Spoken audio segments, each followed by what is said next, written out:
Bueno, estamos. Bueno, ¿estamos? Dani, ¿estamos ya? Sí, Yo voy dale. a ir viendo a quienes se vayan incorporando, ya somos 39 participantes, así que bueno, te doy paso a vos y al resto de los disertantes. Dale. Sí, les voy a pedir a todos, para que podamos escucharnos, que silencien sus micrófonos, excepto quienes vayan a hablar, obviamente. Bueno, primero, por supuesto, darles la bienvenida y agradecerles. Bienvenida a todos y a todos. La verdad que son distintas autoridades de los estados, nacional y organismos de derechos humanos, municipal y provincial, pero agradecerles porque, bueno, era importante para nosotros en el marco de esto que nos tiene a todos como inmovilizados, que es la pandemia. Queríamos ir un poquito con la sintonía a nivel nacional y provincial. Los organismos de derechos humanos están movilizándose para, entre otras cosas, la continuidad de los juicios de lesa humanidad. Es algo importante para los militantes y para los que, por supuesto, sufrieron y son las víctimas de la dictadura cívico-militar. Así que, bueno, es importante para nosotros darle la bienvenida a la Comisión Municipal de la Memoria, por supuesto, para los que no saben o no la conocen, cosa que es muy poco, pero está integrada por los organismos de derechos humanos de la ciudad, familiares, la Comisión de Familiares, la Asociación Expresos, y el Estado, el Consejo y el Departamento Ejecutivo Municipal y la Universidad Nacional de Río Cuarto. La verdad que es fundamental que la comisión genere estos espacios, y por eso nos propusimos como un ciclo de charlas virtuales, como les decía, en el marco de la pandemia, pero que no nos inmovilice y que no nos dejen de escuchar quienes nos tienen que escuchar para que la lucha continúe, por supuesto, en el marco de lo que siempre exigimos, que es justicia. Así que, bueno, más que nada eso, bienvenidos, y bueno, ahora los que van a participar y disertar, está Hernán Macanarvaja, un compañero que es periodista, hijo de desaparecidos, nieto de desaparecidos también.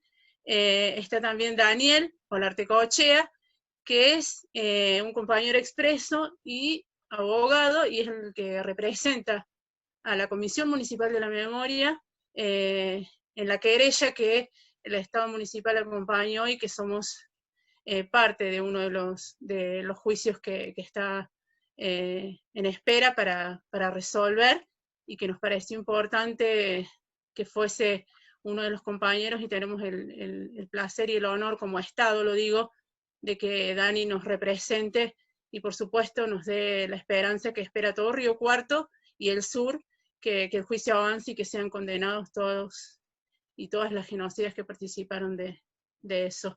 Y está Lucho, que por ahí lo veo, Lucho Soya, que es un compañero que expreso que sigue todos los juicios de lesa humanidad del país, así que bueno, él nos va a informar un poquito cómo viene toda la historia de los juicios y cómo están para activarse o lo demás en todo el país. Así que va a ser importante también el panorama que nos dé, para que nosotros también sepamos que, bueno, que lo que está pasando a nivel nacional, y que, bueno, que somos un espacio más de lo que espera la justicia como un efecto reparador, que es lo que siempre esperan los compañeros y compañeras que fueran víctimas. Así que bienvenidos a todos y a todas. Le voy a pasar la palabra a Hernán, que es quien va a arrancar con esta charla, y por supuesto, bienvenido Hernán, y adelante.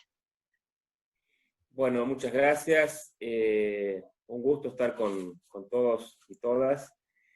Yo voy a ser muy breve porque, bueno, la mayoría ya me conoce, y además la idea central es que Daniel nos actualice sobre en qué estado está la causa Gutiérrez, que es la causa más emblemática, que nuclea de alguna forma la mayoría de los casos de delitos de lesa humanidad de Río Cuarto y la región, y por supuesto escuchar a Lucho, a quien por supuesto le doy la bienvenida, y muy, muy grata su presencia en esta mesa, aunque sea virtual.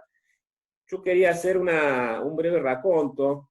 Primero decir que esta iniciativa un poco surge de nuestra adhesión total como Comisión Municipal de la Memoria, como Casa de la Memoria, como familiares, expresos, al documento que publicó, que dio a conocer el 17 de junio, Hijos y los organismos de derechos humanos de Córdoba, en relación al reclamo para que se inicien las causas Dietrich y Herrera.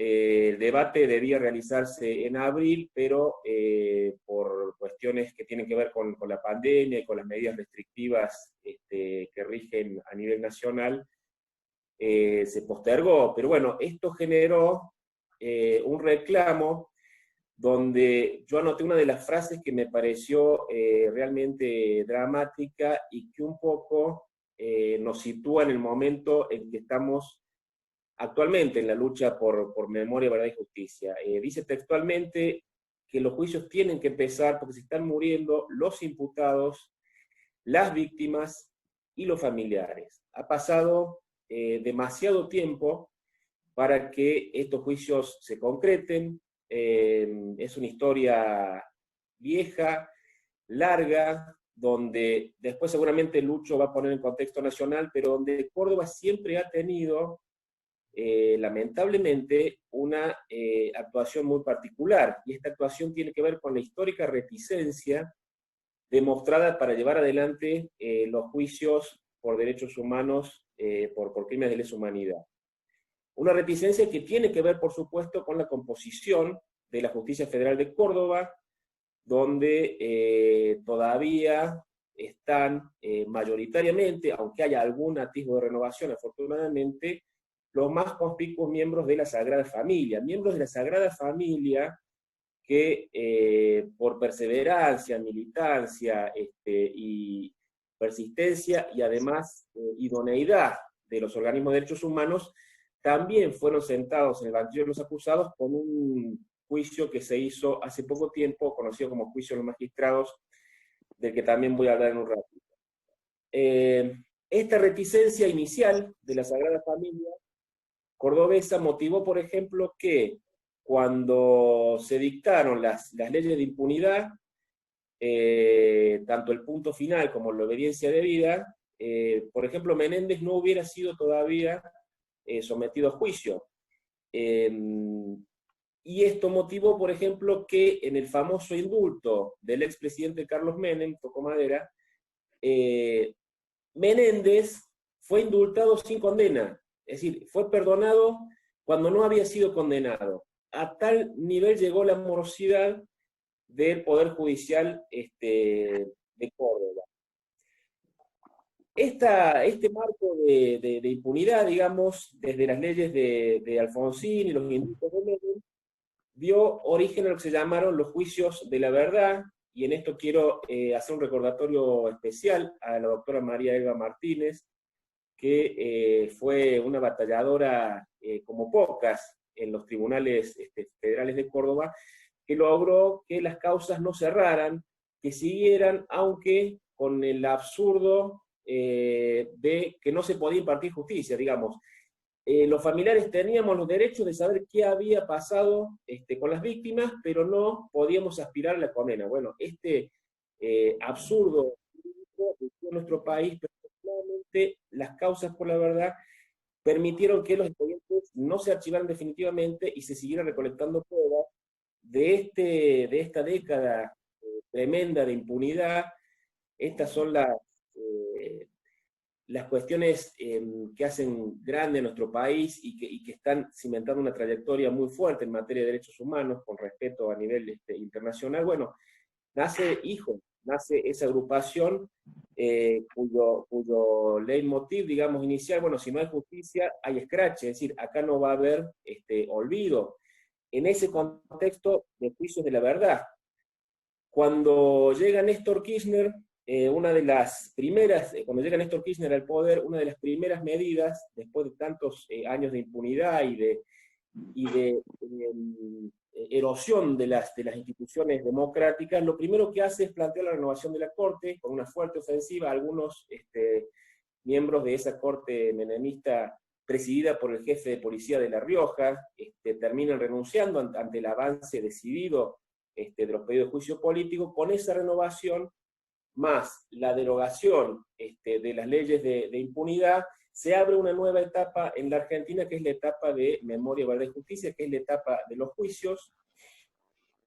En Córdoba, que tampoco fue pionera en esto, el primer juicio recién en mayo de 2018, la causa Brandalisis, donde se condenó a 8 de los imputados, entre ellos al inefable general Luciano Benjamín Menéndez.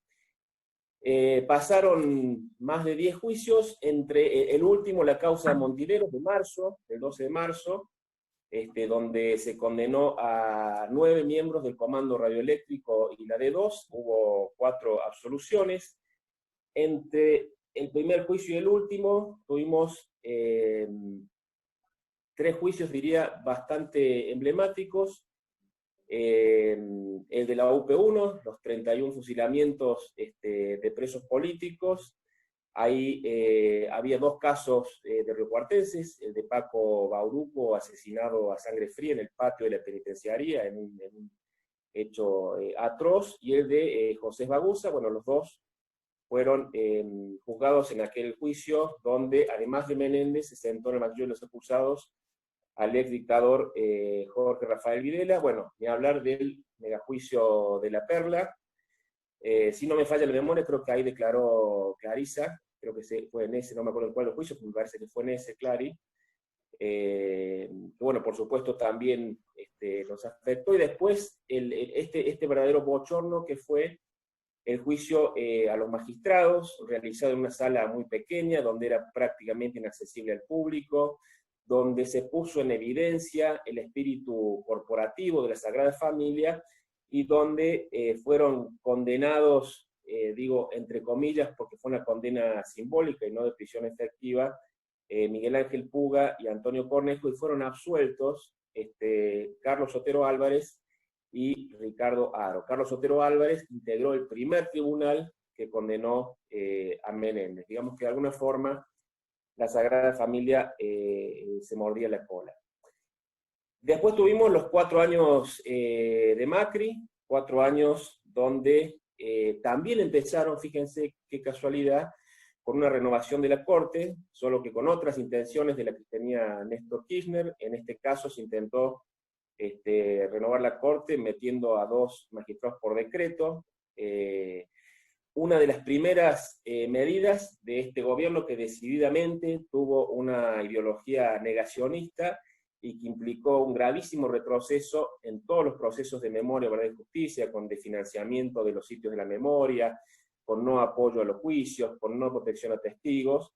Pero fíjense qué paradoja, y esto vuelve a hablar de lo rica que es la historia de nuestro país, que este intento de restauración de la impunidad provoca en la movilización contra el 2x1, recuerden ese intento fallido de la Corte de conmutar la pena de los represores, genera la aparición de otros hijos, ¿sí? En este caso, los hijos de los represores, los hijos de historias desobedientes, los hijos que no están dispuestos a perdonar a sus padres biológicos y que les exigen que digan qué hicieron con los otros padres, qué hicieron con los desaparecidos, qué hicieron con los 30.000 que nos están faltando. Bueno, esto completa una cadena de lucha, una historia realmente conmovedora, que empieza con abuelas, con madres, con hijos, con historias desobedientes, y hoy nos encontramos en un nuevo contexto, con un presidente que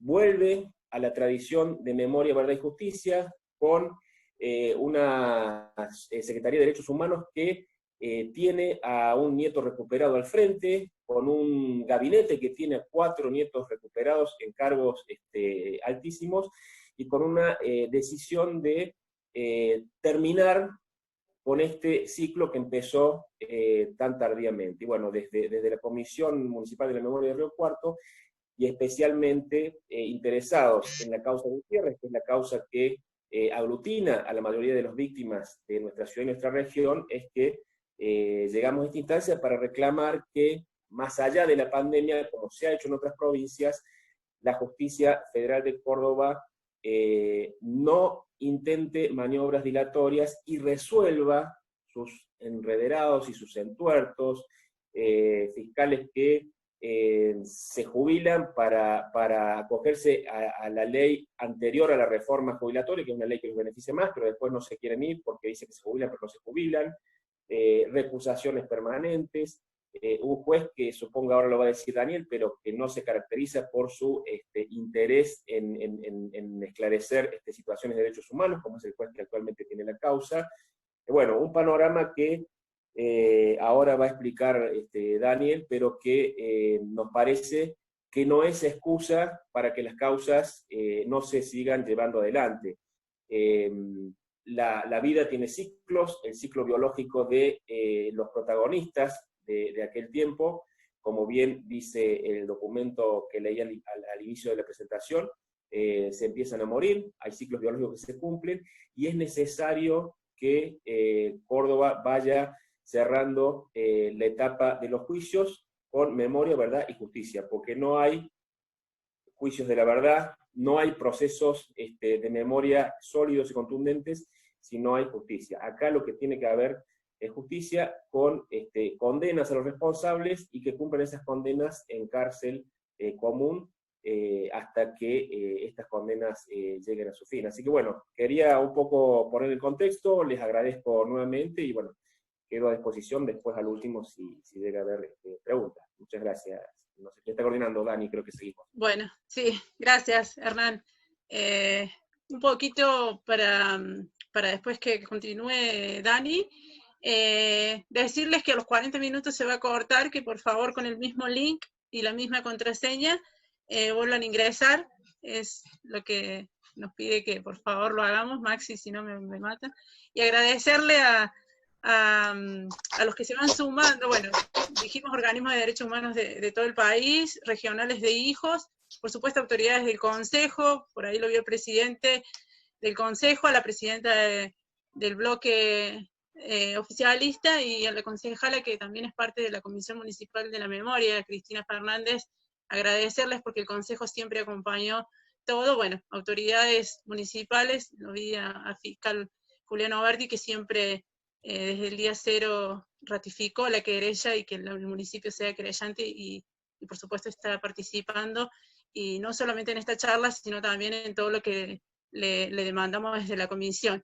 Quien está ahora en la Subsecretaría de Legal y Técnica, Miguel Alonso también, nosotros empezamos este camino con Ricardo Muñoz, que nos ayudó en la conformación también de una ordenanza importante para la Comisión Municipal de la Memoria, y ampliarla, así que también agradecerles. Y bueno, destacadas figuras que la verdad es que les agradecemos la participación y que siempre nos acompañen. Daniela Warner, que es la profesora que participa desde la universidad en la Casa de la Memoria también, agradecerles. El ex rector de la Universidad Nacional de Río Cuarto, Marcelo Ruiz también, agradecerles, y bueno, de a poquito me voy acordando, pero gracias a todos y a todas, es importante para nosotros, para los organismos de derechos humanos y para la ciudad este tipo de charlas, así que bueno, agradecerles a los que están aquí presentes y escuchándonos. Dani, te doy la palabra a vos para que continúes. Bueno, buenas noches a todos y a todas. Gracias por brindarme esta oportunidad. Como quedan, por lo que me están mostrando, 7 minutos, yo he dividido la charla en una cronología de la causa con las fechas.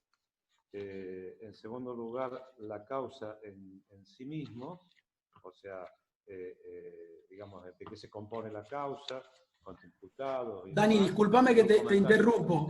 Dani, sí. Se te escucha muy bajito. Incluso lo están planteando en el chat. Ah, bien. ¿Ahora se me escucha mejor? Más o menos, igual. A ver, No sé si ¿sí? Tenés que subir el volumen. No, el volumen lo tengo al máximo. Por eso, ¿se me escucha? Sí. ¿Sí? Mejor, un poquito mejor.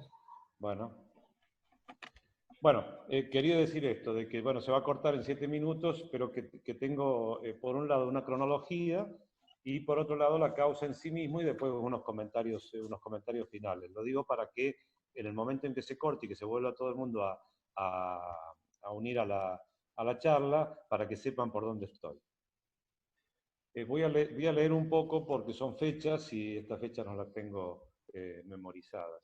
En fecha 20 del 7 del 18, en reunión extraordinaria de la Comisión Municipal de la Memoria, se decidió designar abogados para presentarse como parte querellante en el Juzgado Federal número 13, en la denominada causa Gutiérrez, Hermes Vicente y otros, privación ilegal de la libertad, artículo 144 bis, inciso 1, etcétera, expediente FBC 2880 del año 14. En fecha 14 del 8 del 18 se otorgaron los poderes a quien habla y al doctor Gonzalo Otero Pizarro, teniendo en cuenta el criterio del juzgado de número 3 de admitir solamente a 2 abogados por causa, por expediente. En aquel momento, el titular del juzgado era el juez Vaca Narvaja, el titular del juzgado número 3 era el juez Vaca Narvaja, que estaba recusado y se estaba tramitando en ese momento la recusación, que finalmente fue aceptada por la Cámara y por lo tanto fue recusado a final del año 2018. Una vez que tuvimos el poder, presentamos el escrito en fecha 27 del 9 del 2018, constituyéndonos como parte querellante. Hasta que se tramitó toda la recusación del juez Vaca Narvaja, en fecha 15 del 2 del 19, nos solicitan una ampliación. El juez ya Augusto Fierro, que se había hecho cargo, que es del juzgado número 1, del juzgado federal número 1, nos solicita una ampliación del primer escrito que fue presentado el 28 del 3 del 2019. Esta ampliación consistió en presentar el dictamen de la Fiscalía Municipal respecto a la competencia de la Comisión Municipal de la Memoria para impulsar este tipo de acción penal respecto a los perjudicados que son ciudadanos de Río Cuarto y de la zona, como así también ya se habían presentado, pero se volvieron a presentar las ordenanzas municipales que crea la Comisión Municipal de la Memoria, la ordenanza municipal 188 del año 2008, y las posteriores que la modifican o que la amplían, que es la 211 del 2008, la 97 del 2016 y la 928 del 2018, y esta es muy importante porque ahí es donde se trabajó que en su artículo 6.c se faculta a la Comisión Municipal de la Memoria para que pueda presentarse como parte querellante. El 16 del 5, y una vez presentada la anterior documentación, se nos tuvo como parte querellante particular con domicilio constituido, teniéndonos como parte querellante a la Comisión Municipal de la Memoria. Inmediatamente solicitamos copia del expediente, es decir, el mismo mes de mayo de 2019, solicitamos copia del expediente, copias que nos fueron entregadas en 2 tandas, una primera en junio del 2019 y una segunda en septiembre del 2019. Y esto tiene una explicación, y es que estaba digitalizada, el expediente tiene 14 tomos, estaban digitalizados 9 tomos y faltaban 4 tomos por digitalizar. Y esto tiene una explicación, es decir, es la gestión del gobierno anterior a la cual se refería Hernán Vaca Narvaja, que evidentemente desfinanció todo este tipo de cosas y se encontraban prácticamente sin personal y sin fondos para digitalizar, y por eso esta demora con las disculpas oportunas de la Secretaría de Derechos Humanos, que fue totalmente comprensible. En septiembre de 2019 se presentó documentación sobre 2 personas que ya no estaban incluidas en la lista de imputados, que ya habíamos tenido oportunidad de leer una vez que se nos completó todo el expediente. Nos encontramos con lo que fue un abogado en la gestión de Klappenbach, Pedro Godoy, y Nora Rossi, que pensábamos que no estaban incluidos. ¿Y por qué presentamos el escrito? Pedro Godoy era abogado de la Universidad Nacional de Río Cuarto y Nora Rossi era docente de la Universidad Nacional de Río Cuarto.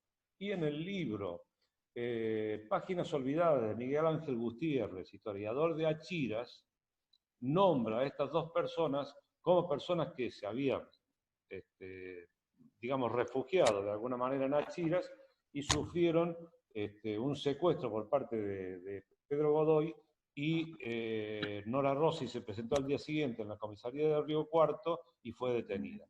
No sabíamos si estaban desaparecidos o si estaban vivos. Comenzamos a investigar y con la ayuda de compañeros y compañeras logramos dar con cada uno de ellos. Yo hablé con cada uno de ellos, están vivos y estaban en la causa Gutiérrez.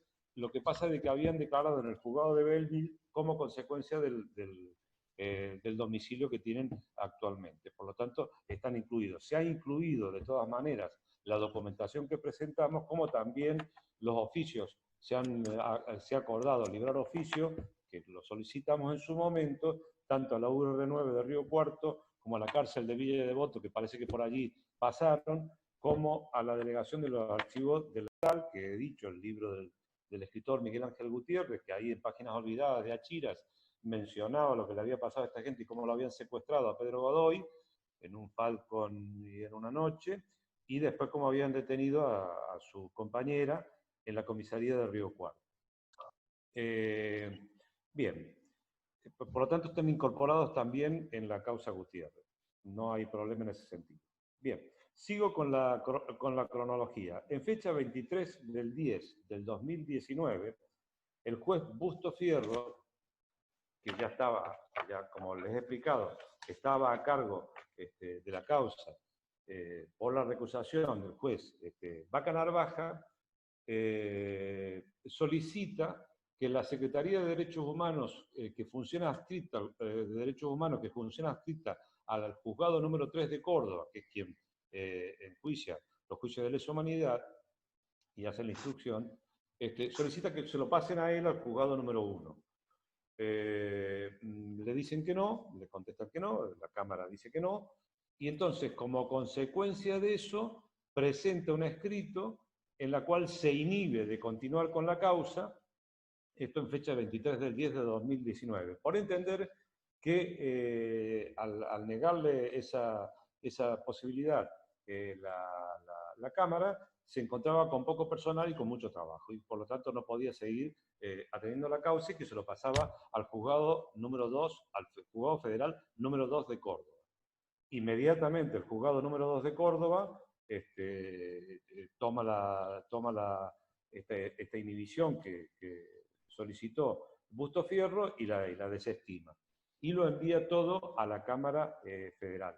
Evidentemente de que esta es entiendo yo, de que es una excusa legal que se ha utilizado porque la Secretaría de Derechos Humanos seguía trabajando, ya sea con el juzgado número 3 o con el juzgado número 1, seguían instruyendo la causa.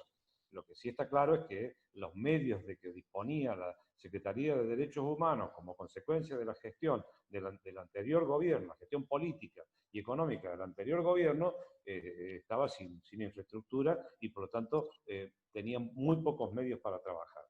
Bueno, finalmente la Cámara, en diciembre de 2019, deniega la inhibición planteada por el juez Busto Fierro y por lo tanto le conmina a continuar con la causa. Con lo cual, como pueden comprobar, hay dilaciones permanentes en esta causa.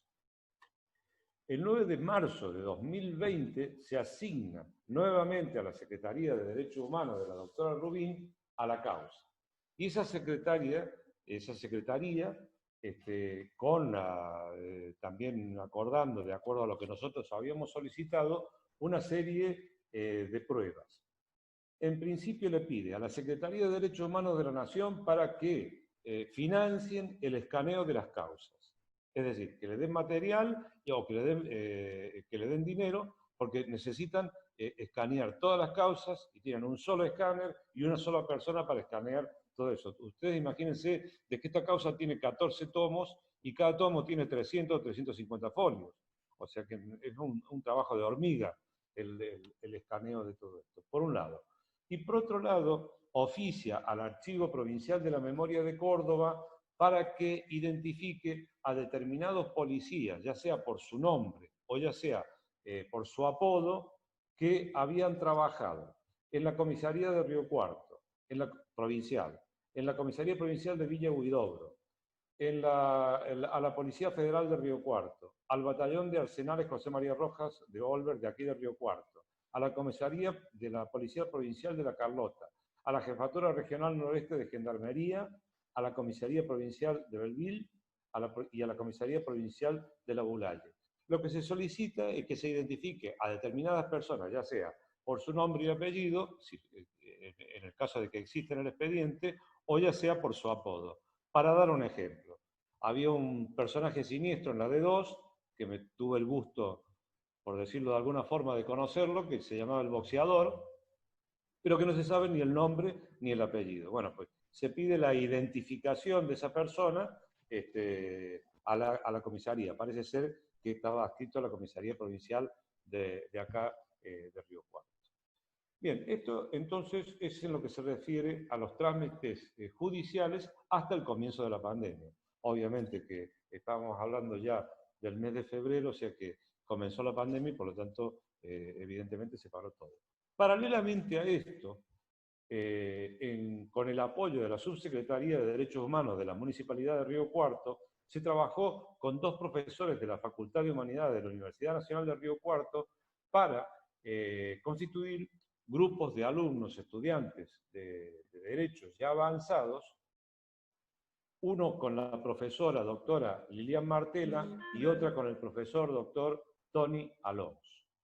La primera, el grupo de Lilian Martela, trabajaría con un grupo de alumnos dedicados exclusivamente a buscar información en los archivos de la Universidad de Río Cuarto y analizando fundamentalmente los años 74, 75 y el 76 hasta el golpe militar.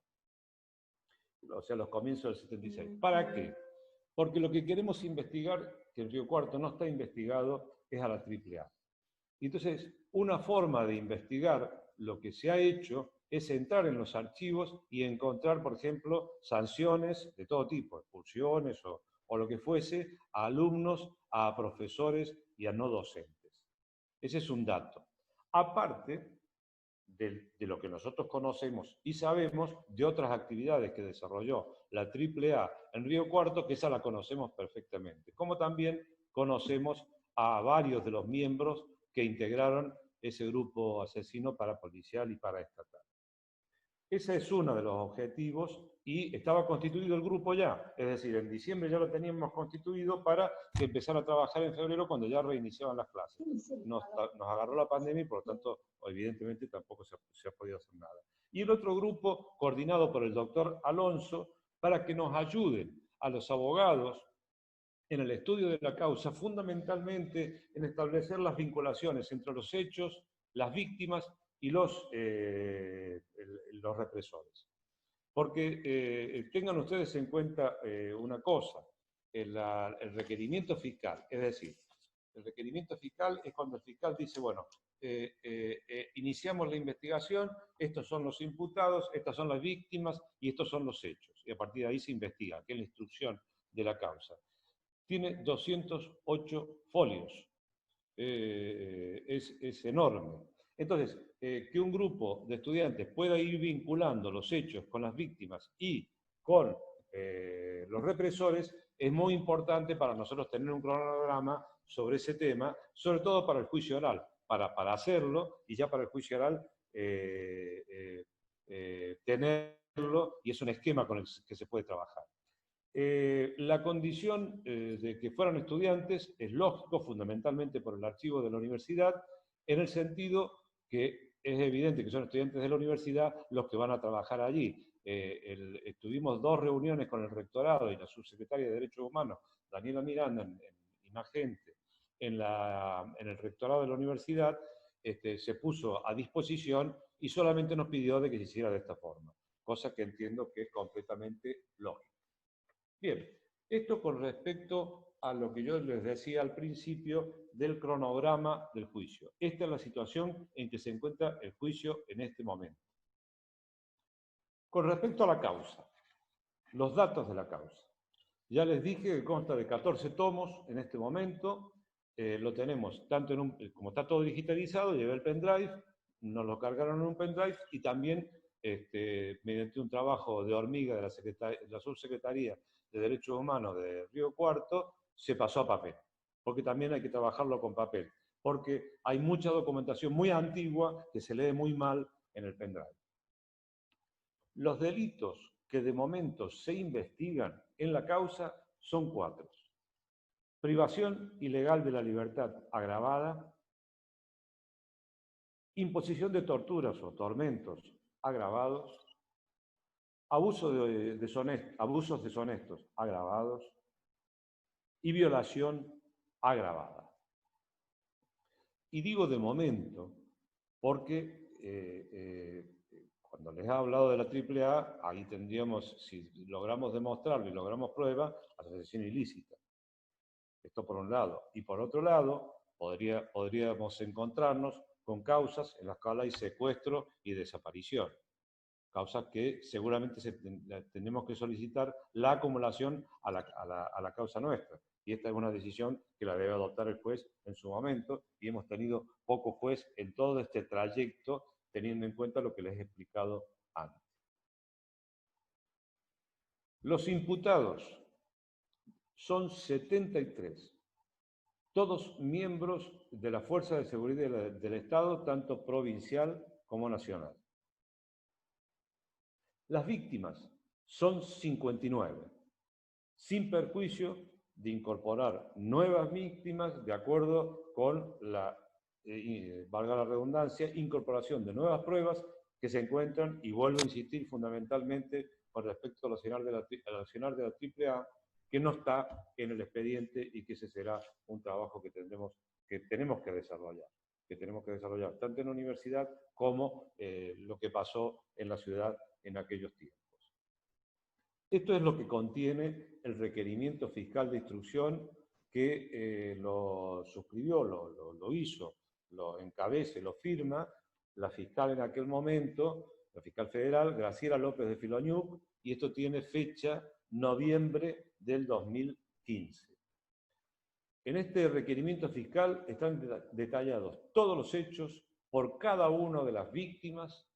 En general, todas las víctimas, o casi todas las víctimas, la mayoría, son expresos políticos, testimonios vivientes de lo que pasó en aquella época. Digamos que los desaparecidos evidentemente no van a poder hablar, pero nosotros sí podemos hablar y podemos comentar lo que pasó. Y eso es lo que haremos seguramente. Están detallados, digo, todos los hechos de cada una de las víctimas y las personas que participaron en la comisión de los delitos investigados. Vuelvo a repetir que el requerimiento tiene 208 folios en formato A8 y vuelvo a insistir sin que ello implique que se puedan agregar nuevos hechos, nuevas víctimas y nuevos imputados. Actualmente, tal como lo dijo Hernán, respecto a los fiscales, la fiscal López Filoñuc se ha jubilado.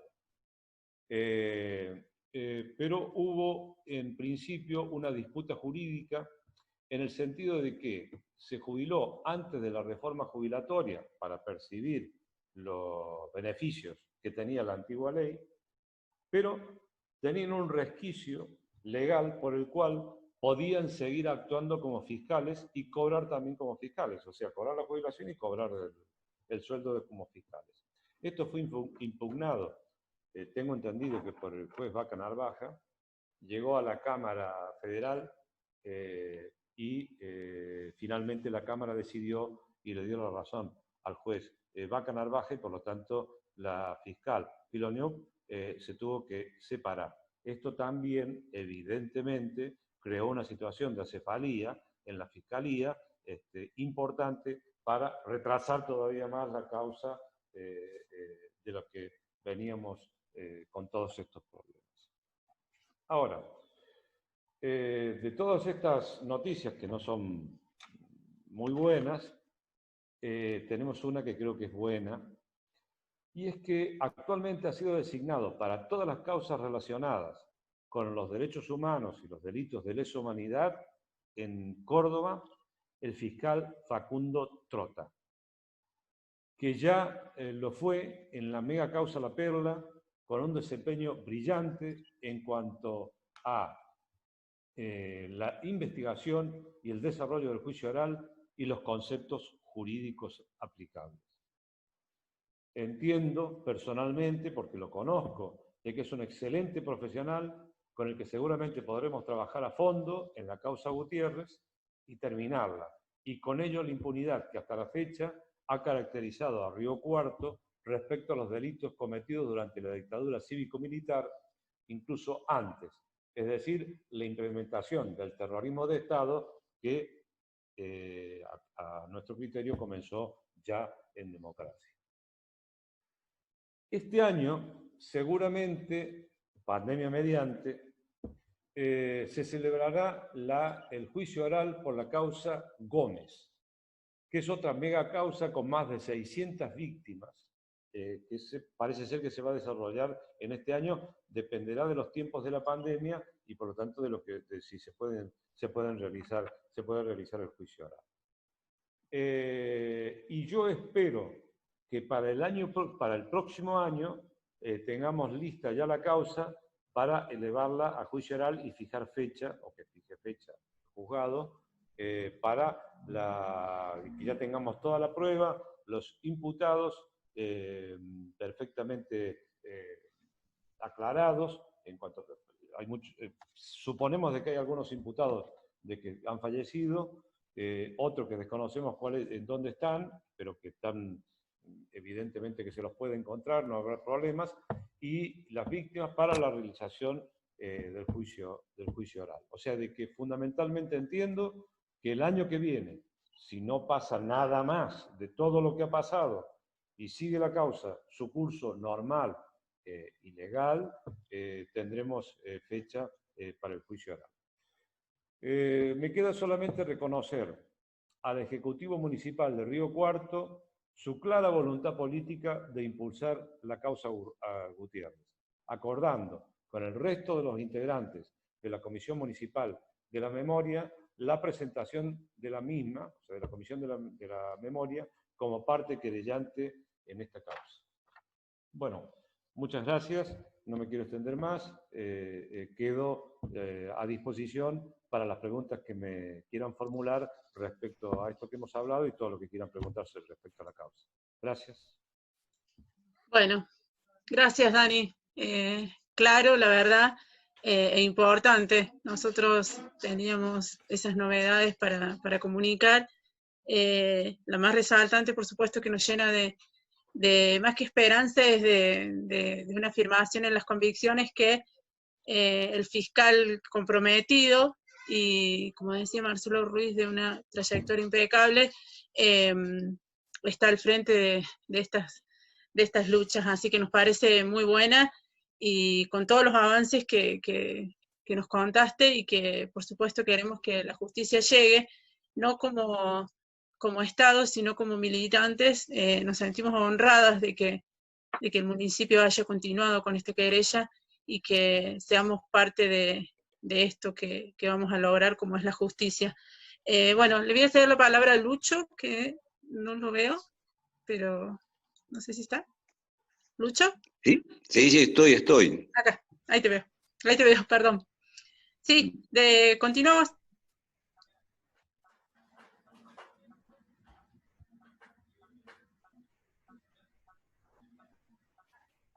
¿Lucho? Sí, escucho. Lucho, te estamos escuchando, bueno, ahora es tu momento. ¿Puedo hablar entonces? Adelante con la disertación. Bueno, un saludo a todos los que están participando de esta gesta histórica en el sur de Córdoba.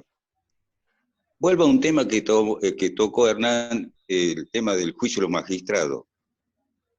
En la audiencia preliminar, el entonces fiscal general Jorge Aguad la definió como la justicia de la dictadura. un término que hasta el día de hoy tiene vigencia, y en todos los tribunales, la mayoría de los tribunales del país, todavía están funcionando y han sido castigados más de un juez y de un fiscal, que fueron cómplices directos de la dictadura. Juicio de los magistrados, el doctor Jorge Aguad lo definió como la justicia de la dictadura. Sigamos con la actualidad, digamos. Si nos atenemos al último informe de la Procuraduría de Crímenes de Lesa Humanidad. Hola. Te estamos escuchando perfecto. Que preside Ángeles Ramos, que sucedió al doctor Agua cuando se jubiló. ¿Cuáles son los datos concretos en estos momentos? Se reanudaron parcialmente los juicios que estaban en los años anteriores. Y hay tribunales que se niegan, como los cordobeses, a iniciar o a continuar los juicios. Estoy en caso concreto, Jujuy, que el tribunal se niega a actuar, digamos, ¿viste? En Capital Federal, la causa ESMA está paralizada, como en otras provincias. Ese es el panorama, por eso nosotros planteamos, muchas veces lo repito, ¿cuál es el panorama ahora? Hay 67 juicios que están para ser iniciados, para que se conformen los tribunales. 67. Y además, hay 263 causas en etapas de instrucción. Ese es el panorama al día de hoy. Y honestamente, lo repito en todos lados, lo veo complicado, digamos, ¿no es así? Porque hay gestos ya concretos, más allá que la presidenta de casación de la Sala 1, Ángeles Ledesma, no ordenó, había sugerido que se reanuden los juicios. Sugiere, digamos. Una sugerencia que en más de un tribunal pasó de largo. Pero en casación hay salas como la que preside Alejandro Eslocar, que es un baluarte contra la impunidad. Es un baluarte. Alejandro Eslocar, un juez que ha motivado un montón de impunidad. Es un baluarte contra la impunidad. Entonces, este es el panorama, digamos. Yo tengo que andar dos frases. Y un poco le decía, creo que en los días previos, a Hernán, que había cambiado la frase, memoria, verdad y justicia, por una justicia de verdad con memoria. Por una justicia de verdad con memoria. Y le agregaba que la memoria es rebeldía contra el olvido. Ese es el desafío nuestro, no solamente de Río Cuarto, sino de toda la militancia que se está dando en el país. En todos los lugares se está planteando esta situación. Depende de una voluntad política de todos, digamos, para que avancen los juicios. No hay ningún síntoma de las 67 causas que ya están terminadas para ser elevadas a juicio. No hay ninguna señal. La Corte Suprema de Suprema no tiene nada. Consejo de la Magistratura, están mirando para otro lado, salvo honrosas excepciones. Ese es el panorama. Entonces, el desafío político es importante. Y la cuestión de la pandemia no incide en la demora de los juicios. El Tribunal de Córdoba, no los quiero ni nombrar, fijó para septiembre, argumentando cuestiones técnicas, que es falso de toda falsedad. El Ministerio del Interior tiene un sistema que puede ser tomado por los organismos, por los jueces, y reclamado fundamentalmente por los fiscales, en donde se puede trabajar y se puede realizar los juicios. El Ministerio del Interior tiene un sistema que han accedido a algunos tribunales para la reanudación. Entonces, hay que plantear ese tema, digamos. La Fiscalía y los querellantes le tienen que exigir al Tribunal de Córdoba que no es septiembre, no tiene nada que ver la pandemia, es el argumento más fácil que han tomado, digamos. No, la pandemia de los imputados para demorar.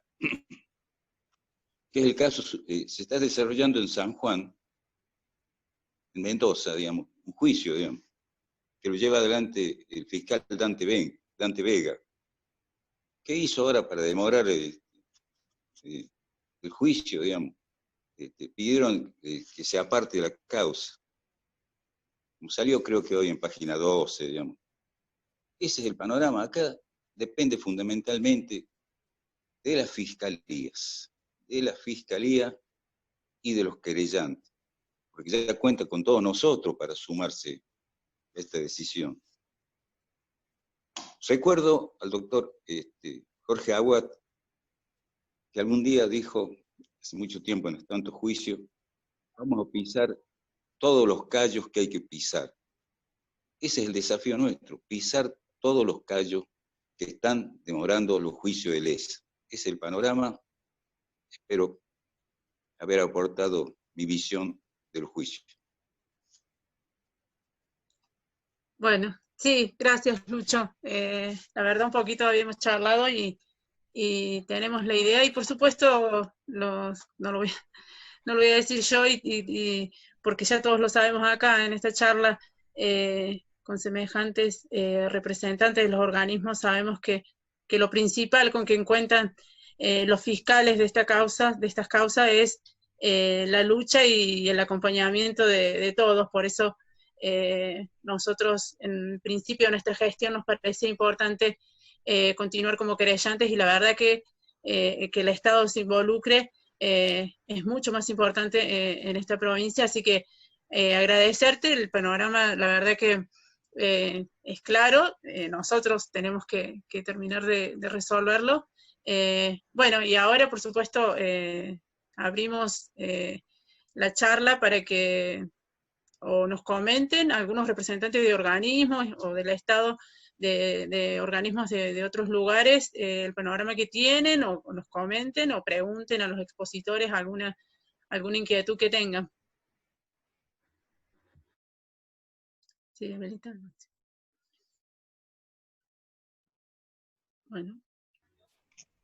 Bueno, si otros compañeros no comentan, abro el fuego. Dale, Rubén.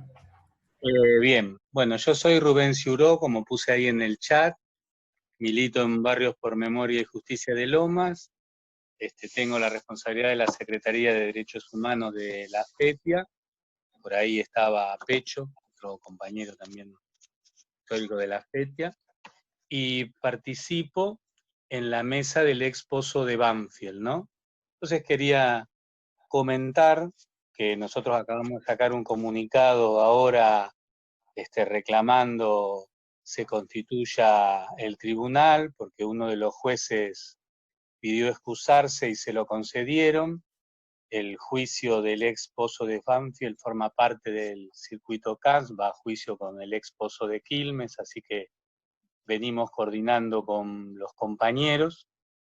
Y bueno, nada, eso para comentar, como se estaba pasando revista un poco a la situación de los juicios, también en esta tensión de que cuando comenzó la pandemia, todos decíamos no a la virtualidad, pero la verdad que así como decimos no a la impunidad biológica, también la biología corre para nosotros, y a veces en ese correr perdemos testimonios de compañeros, nos van los compañeros, ¿no? Así que se está viendo eso.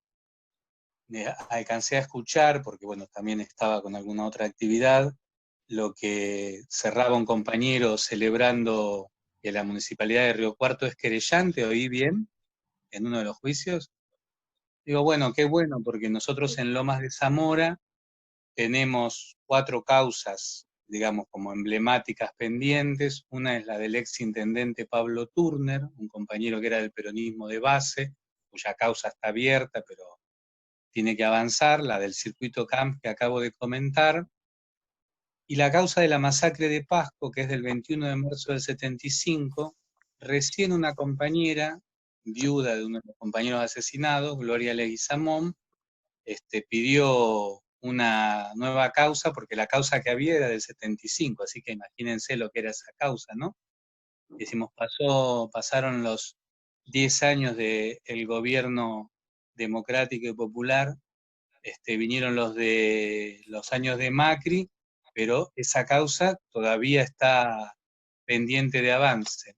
Y tenemos también la causa del excomisario Raúl Magallanes, que en 2011, 2010, 2011 era delegado municipal, era presidente del Consejo Escolar, y bueno, con una movida que hicimos entre sindicatos y organismos, conseguimos rajarlo, pero el tipo era presidente del Consejo Escolar y fue reconocido por una madre de Plaza de Mayo de acá de Lomas como su secuestrador.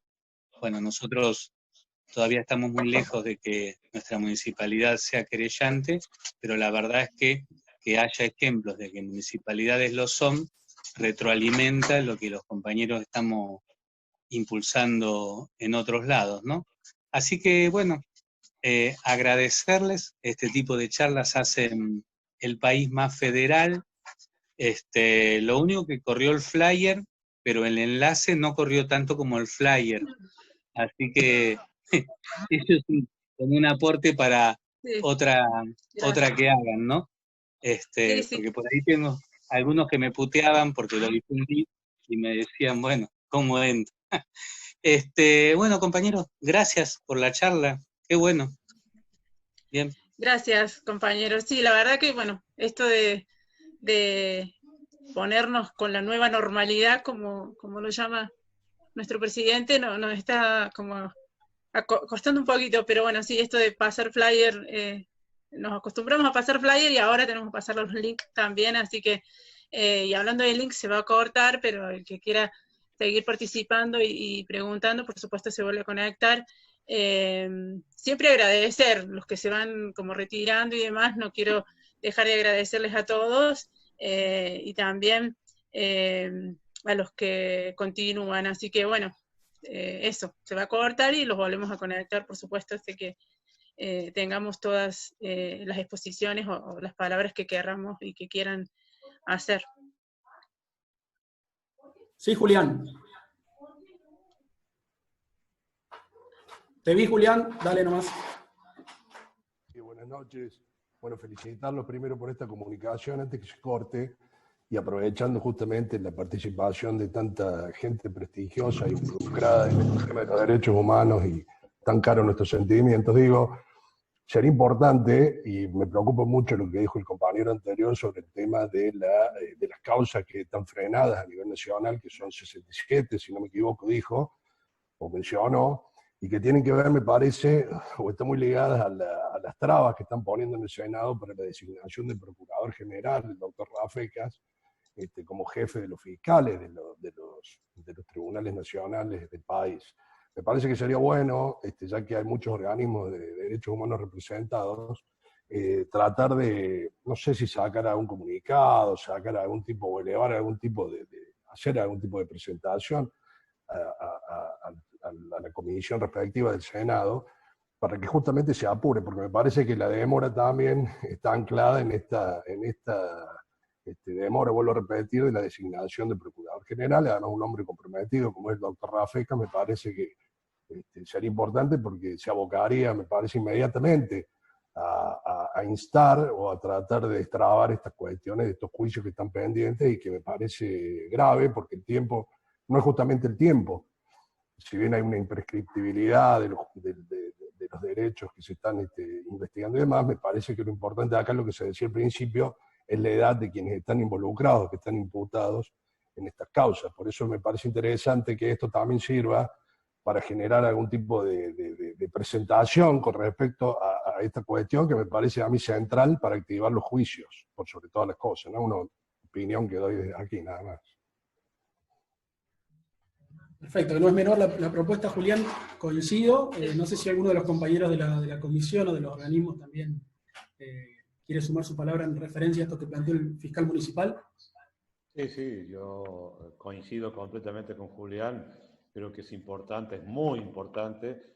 Además, una persona como Rafik, a la cual lo conocemos su trayectoria y por lo tanto creo que será muy permeable a cualquier iniciativa de lo que está planteando Julián. O sea que sería cuestión de intentar coordinar. No sé si va a servir esta reunión, probablemente sí, para mantener contactos y vínculos y a partir de ahí plantearlo directamente. Creo que es muy importante. Se puede trabajar con la Mesa de Trabajo de Derechos Humanos en Córdoba, por lo que nosotros conocemos, y supongo que también en Buenos Aires y en distintas provincias de que existen estas instancias de derechos humanos para hacer un planteo a lo mejor general, ¿no? Que estaría muy bueno. Sí, creo que sí. Coincido plenamente.